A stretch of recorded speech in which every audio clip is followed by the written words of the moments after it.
கூறுவேன். எண்ணில் அடங்கா நன்மைகள் யாவையும் எனக்களித்திடும் யாவரே. எண்ணில் அடங்கா நன்மைகள் யாவையும் எனக்களித்திடும் யாவரே. இளைப்பான நன்மைகள் அளிப்பவரே, உமக்கென்றும் துதியே.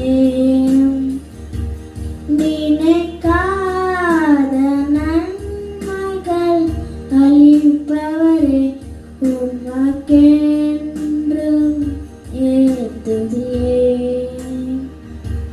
நன்றியோடு நான் துதி பாடுவேன் எந்தன் இயேசு ராஜனே.